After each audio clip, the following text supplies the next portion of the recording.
Hello and welcome to Dialogue. UK Prime Minister Keir Starmer is on a 4-day visit to Beijing and Shanghai, marking the first trip to China by a British Prime Minister in 8 years.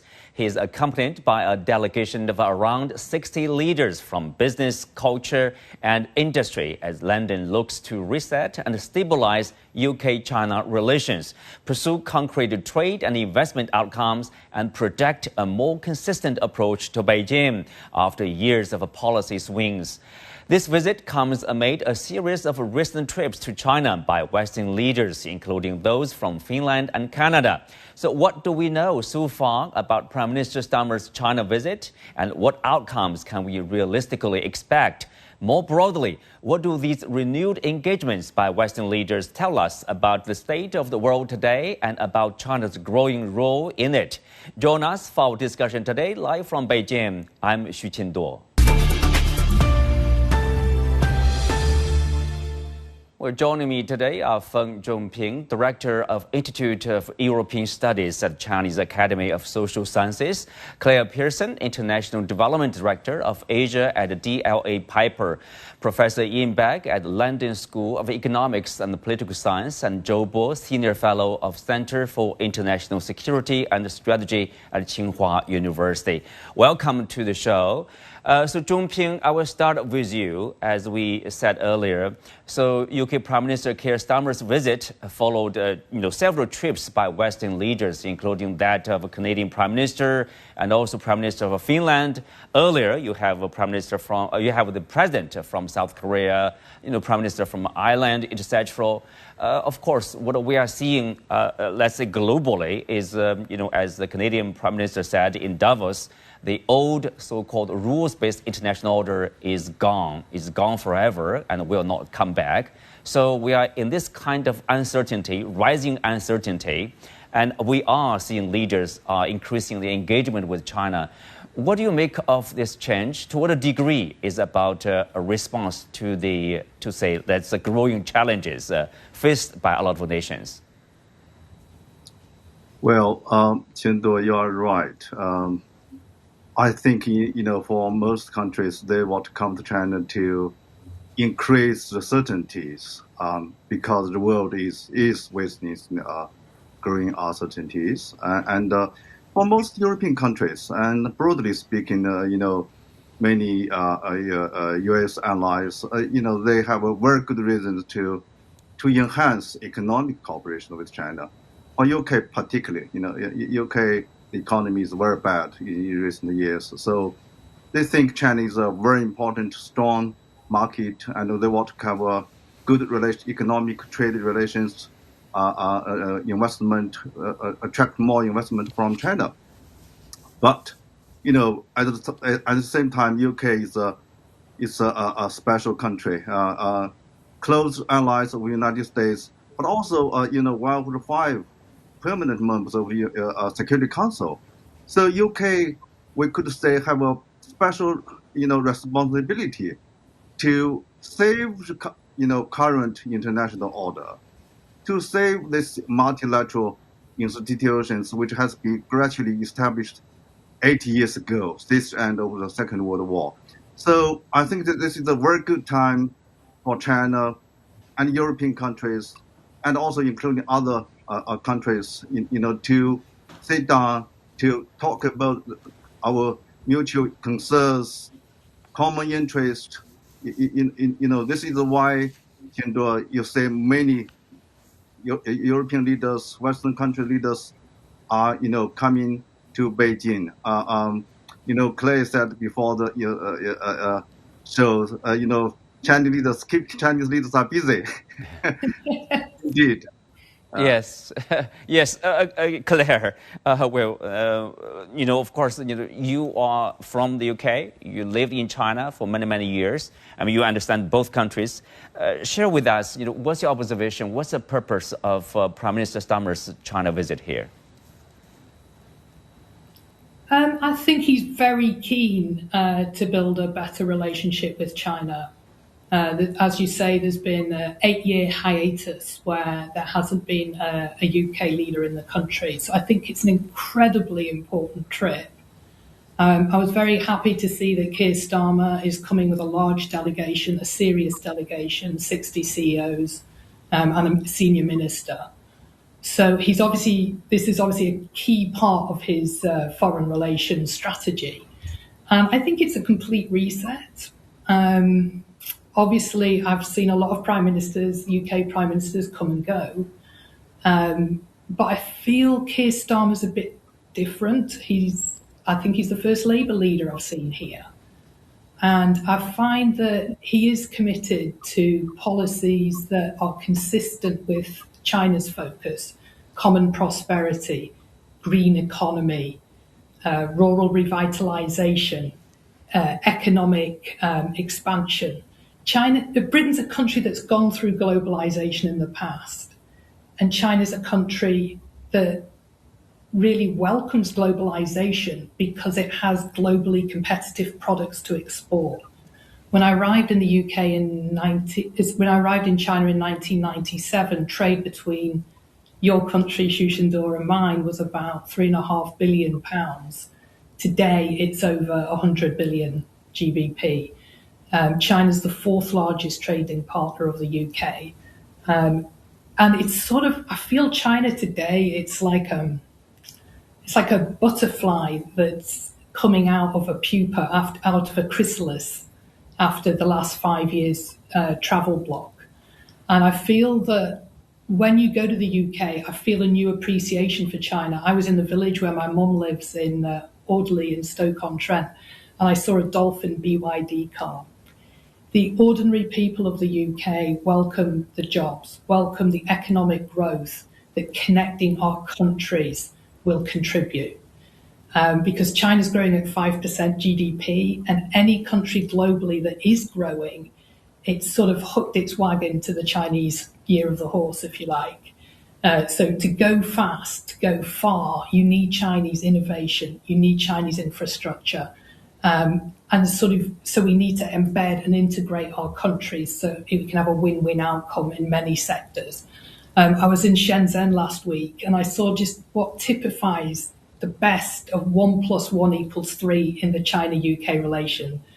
I saw DJI Drones had developed an incredible sky building in conjunction with Foster and Partners, Norman Foster. So there you had the best of Chinese innovation, DJI cameras in conjunction with Hasselblad, and you had UK architecture firm collaborating to create a building whose name is Limitless Innovation, Darjiang Innovation.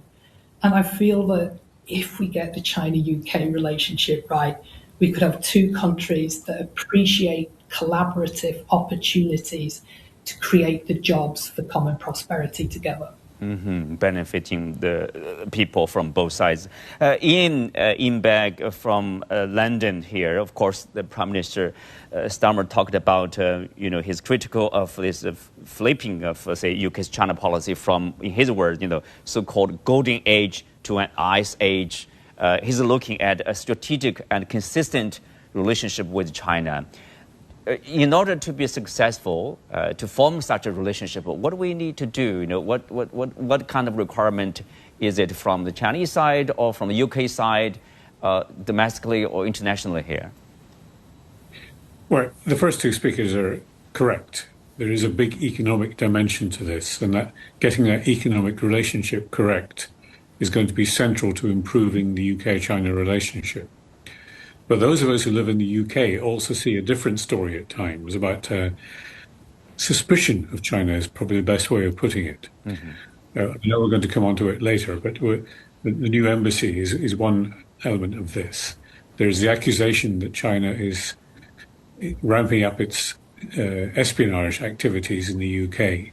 There is concern in the UK that China didn't quite live up to the deal over Hong Kong with ramifications for the quality of the relationship. So that's the downside. It's the reason that the Ice Age came in after the Golden Age, when David Cameron and Xi Jinping were having a pint of beer together. I noticed that Xi Jinping drank it more quickly than Cameron did. Maybe he's a better beer drinker than the British Prime Minister was then. So that up and down is central to it. But there's clearly an external factor here. We can't disguise it. It's called the White House. The White House under Trump has become so capricious that European leaders in the last couple of weeks have started to think we cannot go on, using an old Chinese word, kowtowing to Donald Trump. We have to think in terms of building relationships with other parts of the world. There's really only one country that's trying to disrupt the global economic order, and that is the United States. Much of the rest of the world would like to restore the World Trade Organization to its proper function, would like to maintain the rules-based international system.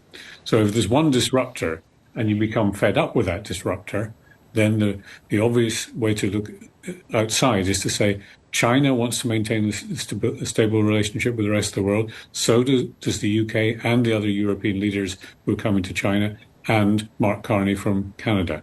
So I think you have to look at all these dimensions simultaneously. That's right. Well, if we focus on the bilateral relationship for a while, Zhou Bo, as Ian mentioned, of course, when it comes to China relationship in the UK, you do have people who are supportive of more engagement with China, and then you have this, I would say, strong criticism of the Starmer government for coming to China. Like the approval of the Chinese embassy, the construction of the new embassy. There are a lot of criticism, and then the issues over Hong Kong, etc. But from a Chinese point of view, a lot of them are simply the domestic affairs of China. China can't tolerate interference from the UK or from any other countries. The embassy, even from the Chinese side, we don't think that should be a problem at all. Construction of a new embassy, people say the largest in European countries. That's because UK is important. If UK is not that important, I don't think China will have a large embassy in the UK. What do you make of those criticisms in terms of developing the relationship there? Well, first of all, Europe, including UK, always believe it stands on more high ground when it talks about human rights and these kind of issues. But it's interesting when I read America's National Defense Report a few hours ago, when it described the so-called Liberal International Order as a cloud castle, right? So this is interesting because the United States actually heads the whole the West. So now we come to the role of Britain. So how much, could really,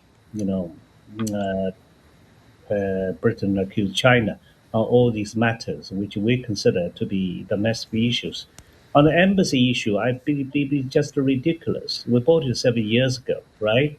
And Britain also wants to expand its embassy in China. So what is the fuss about all these kind of issues, right? Just now, John Ping, mentioned quite a few things which I totally agree. But I would say that China now would look really like the eye of the storm. That explains why so many European leaders are coming to China, because all around them it is just but a storm, right? So I think we should just set aside these differences, which certainly can be talked about, and focus on the major issues. And the major issue is to do business with China as soon as possible, as many as possible. Mm-hmm. Well, speak of that, Zhong Ping. Pragmatically speaking, what area do you see, as a potential? Probably the China and the UK can work together, can explore the potential, so both sides can benefit from that kind of cooperation. Real interest for both sides. Yes, Xinduo.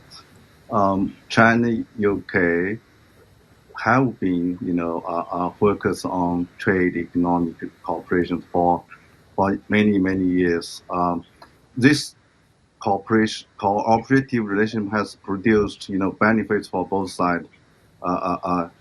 We all agree with that. But in the past 5 years, maybe 6 years, this cooperative relations has been interrupted by, three major factors. One is the Ukraine crisis, Russia-Ukraine conflict. Second, probably is America's foreign policy towards China. UK has to pay great attention on this.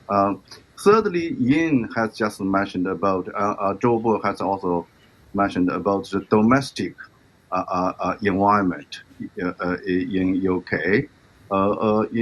This made a negative perception on China. So all these things together has interrupted a normal, good, productive economic relations. So from this Prime Minister's visit, we should focus on to rebuild economic ties as the most priority.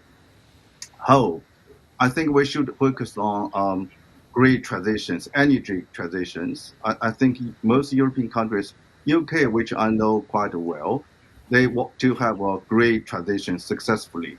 They would look at China for financial corporations, great financial corporations, technological corporations. I think this is probably most priority. Secondly, I'm still thinking, to increase the high university and higher educational links between our two countries. UK is an attractive place for many Chinese students. They, when they finish their bachelor degrees, they want to go to foreign countries. They want to go to UK to promote their studies. I think Oxford, Cambridge still is a very attractive places. I think this is two things which I think we should remember in our mind.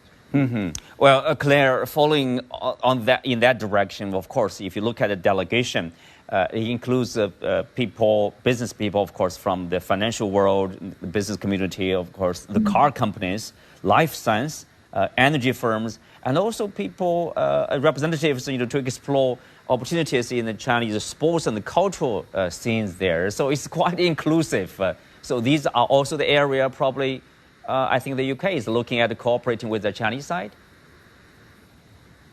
Yeah, I just got an inquiry actually from a football club yesterday, a UK football club wanting to play in China, and we're also talking to a singer from the UK who wants to come here.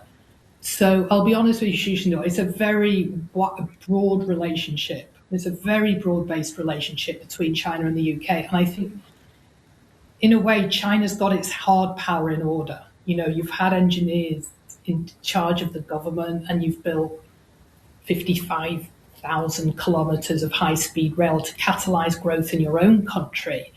And I think it's kind of harvest time for the Chinese economy. You grew 5% last year.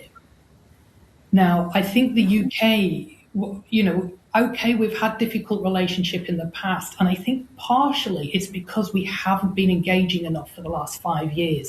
You often imagine the worst about people, and then you meet them and you have a cup of tea and you think, oh, actually, they're a bit like me. So I think people are going to find more and more commonalities for trade.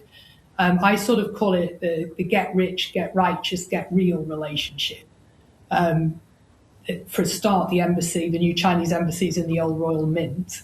So I think there's going to be real opportunities to help with RMB internationalization. The UK could be such a useful bridge for China to the world. Trump, he's not a bad guy. He's just sometimes a bit misunderstood. And I think the same with Xi Jinping. And it's like a dinner party where you don't know how to do the seating plan.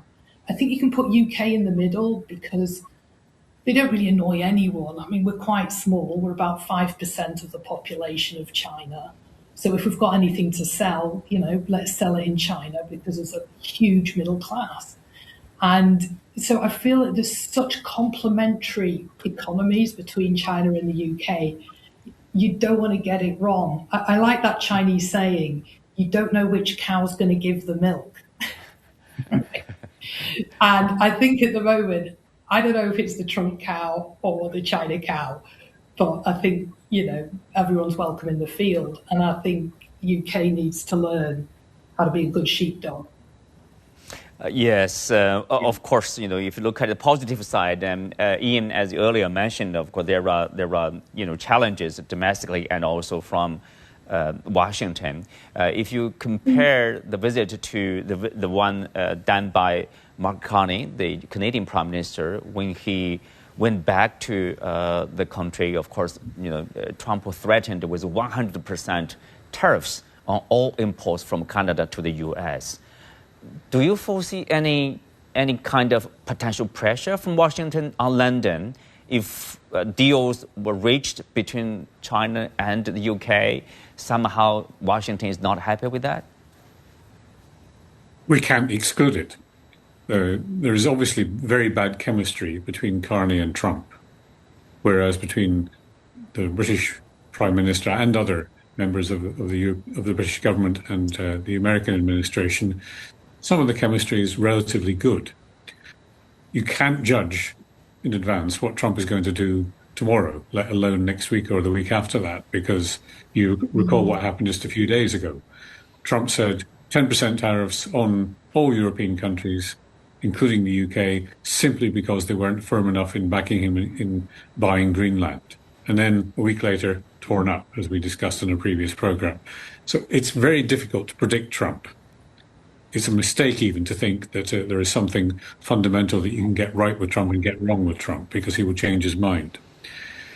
That said, the UK is always in this awkward position that it regards the transatlantic relationship with the US as fundamental to its security and foreign policy. China is different, because China isn't offering anything to the UK in terms of security. It's more distant. There isn't the linguistic and traditional relationships between the two countries, who, after all, fought together in world wars in the 20th century. So overcoming that sense that the primary relationship between the UK and other parts of the world has to be with the US, and then everybody else comes second, third, or fourth, is a difficult transition in UK politics. But as I said earlier, I think we're beginning to see that. There is increasing pushback against Trump's more curious or eccentric or idiosyncratic approaches to global international relations. European leaders, I sense, collectively are saying, enough. We need to stop this. We need to say Trump cannot rule the world in his capricious manner, because we need our own relationships. So it's in that sense that China becomes not so much an alternative as a way of circumventing Trump. And I think that's fundamental to our understanding of what's going on, both with this visit to China by the UK delegation and the other delegations already been and who are coming in the next few weeks. Mm-hmm. Well, Joe Bo, do you also agree this is a part of the overall broad-based transformation of Western nations, because of Trump, or because of the relationship with the U.S. now, being put in an uncertain state? So you see the Canadian Prime Minister here, UK Prime Minister, and upcoming is the German Chancellor. Do you see that's part of the change? That definitely is the change. I attended a Munich Security Conference last year, and the theme is multipolarization, right? The irony is now everybody would agree to this, including the United States. Yeah, when Rubio said the unimodal is abnormal. So nobody disagree to multipolarization. The point is, what you are going to do in this multipolarized world, right? And I believe the United States is in serious decline. And actually, it's not because I'm saying this as a Chinese. Actually, the largest declinist is Trump himself. And he became American president because he described the United States in carnage. And he's the man, chose the man to make America great again. But the point is, it should not be at the cost of any other country, right? To make so many threats, to flagrantly invade another country. This is not what people have expected of the United States. And that brings a disappointment of the whole West, except probably including some Americans. And so that explains why they're coming to China. Because I believe China right now, as I said before, looks like the eye in the storm. And if we put it in the larger picture, the whole Indo-Pacific region is where the center of gravity is, right? So even the U.S., would want to catch the train that is moving fast. And that is why all the leaders are here. So you see that as a trend that will last for some time? I think so. You see, the good question is, nobody will be in the White House forever, right? I think then, what should we agree on? We should agree on one thing. There is no such thing as a liberal international order in the world at all. Because the world actually from the time immemorial up till now is the same international order. It is composed of different civilizations, different religions, different societies, yeah, and different ideologies. That is international order. And the people were misled to believe that, okay, the time after Second World War is liberal international order. How can that be? The only time that looks somewhat like this order is the time after dissolution of the Soviet Union and before the full rise of China, which is about 15 years' time. So now it's time for us to forget this kind of, this kind of excuses, and to believe that the international order is the same, and we need a joint efforts to make this world better. Yes. Yeah. Well, or if not better, but less dangerous. right. Zhongping, of course, I think of people agree or disagree with the order, whether there's order, whether there's the end of the, so-called rules-based international order. But anyway, how does Beijing, how does China, look at the relationship with the UK and the European Union in general? I think we have to live with. We are going to live in a world which I call post-America order. It's not just we have to get used to this. Post-modern, post-United States world. Europe and China can do things together to still make the multipolar world, multilateralism works. I think that is the job China, Europe can do apart from the economic, trade cooperations. We could sit down talk about how to deal with this, post-United States, post-America world. Well, with that, we're coming to the end for today's show. Many thanks to our guests. You can also find us on the CGTN app on YouTube. I'm Xu Qinduo. Thanks for being with us. See you next time.